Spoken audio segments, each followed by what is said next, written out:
All right, class, how you guys doing? Welcome to week 7. All right, here we go, guys. Postmodernism this week. For this week, we'll look at our introduction to week 7 by kind of doing a quick review of week 6. Now, week 6, we looked at modernism. And to a very high degree, the graphic design that we practice today is a result of the modernist period, specifically 3 different design styles and historical styles through the modernist period. Those 3 styles are the Bauhaus, the international type style, and of course Swiss design, or the international design movement. And these are all very, very concept driven, grid driven, very, very attentive to hierarchy. Information is the prominent feature that drives the design. So that's resulting in what we practice today through many, many decades of different kinds of styles. This is kind of where we've ended up today. Now, that's not to say that there were some really interesting styles through that journey, and there definitely was. And one of those styles, which is actually still being practiced today, was called postmodernism.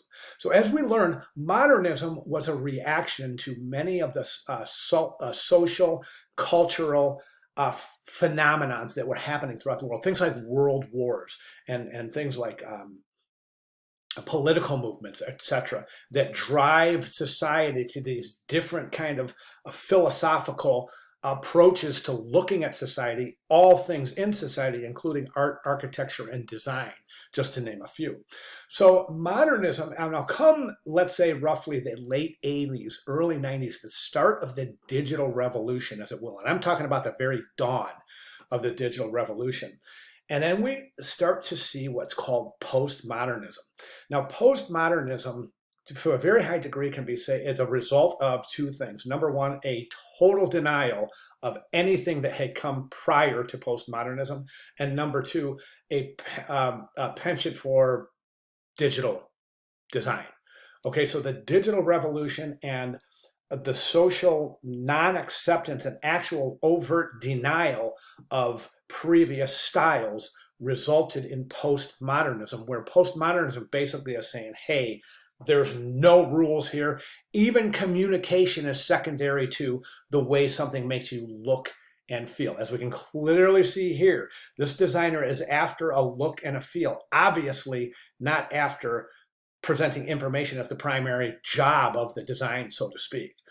Okay, so we can see a lot of really, really super interesting things in postmodernism. So I think to a very high degree, this week is going to speak louder to a lot of students than previous weeks, because this is kind of where we're starting to really see contemporary design, and the interesting thing is to look at how we got there. So it's really, really fascinating. So I'll tell you what, let's go through this announcement, then we'll go through the week and see where we're at. Postmodernism has got some great examples here, where we've been and where we're going. So be sure to read through those. Kind of a roadmap, if you will. This is a cool little video here, guys. Oh, by the way, this has some foul language in it, so those of you who it might be offensive to some, I've got this little disclaimer right here. So, but by history and postmodernism design in a nutshell, great video right here, great video. Another lecture, and here's the vocab list here, so make sure you know those. Week 7 checklist, required reading. You guys know the drill, right? It's just more of the same format. Discussion boards. Now, I want you to notice something about our week 7 project. And I'm going to go over here because this might throw you a little bit. We're in week 7 here.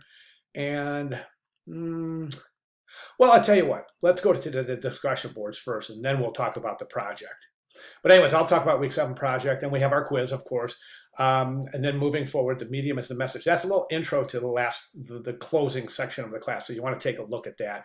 Here's a little look at what we're coming up against for final submissions to wrap up the class. Yes, I know. I can't believe I'm already saying wrap up the class. This class went by so fast. And in part because you guys were so engaged throughout the entirety of the class. So I'd like to thank you all. You made my job really interesting and fun and engaging throughout the week. So thank you very much. All right, let's go ahead and take a look at what we have due during the week. So, okay, so we have, here I am, guys, just so you can see, it's week 7 here. And here's our week 7, like, little intro lecture. Here's our vocab terms, and then our checklist. Week 7 lecture.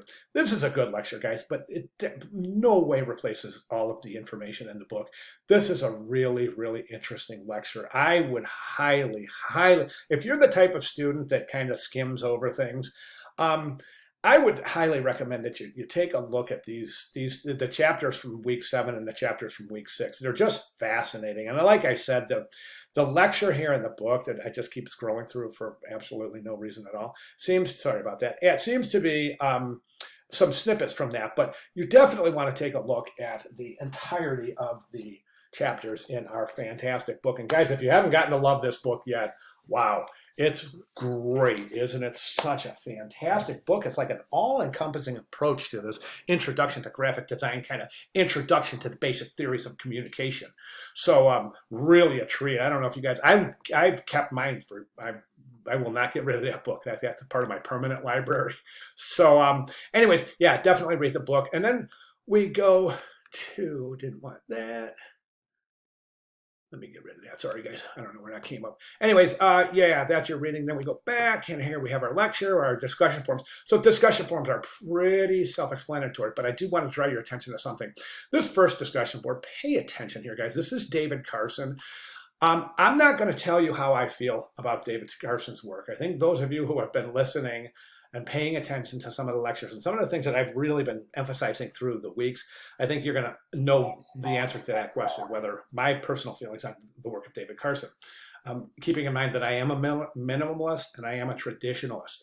So fill in the blanks, right? But watch this video and get to know who David Carson is and get to know his work, get to know why he's in the history books, guys.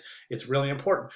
You know, in the future, if you're in a design setting and, a studio setting, and one of your art directors said, hey, can we get more of like a David Carson look on this or a Carson-esque feel on this? You should know exactly what that refers to. So in that regard, this is this discussion board is direct and relevant to your upcoming practice in graphic design. Okay, the discussion too, design basics, metaphors, and interpretation. Guys, I want you to read this and really think about this before you answer. Like all of our discussion boards, there's not a direct correlation. There's not a direct tie between the discussion and where it ties into what we're teaching. So really, really think about it. Those of you who are making those connections in our discussion boards, kudos to you. You're doing great. You're getting it. Those of you who I have said in my responses, maybe you could try to make a little bit further connections. That's what we're after. We're after you to really decipher why we're asking these questions in discussion board, what they have to do with two things, what we're studying, and of course, the most important thing is your upcoming career in graphic design, right?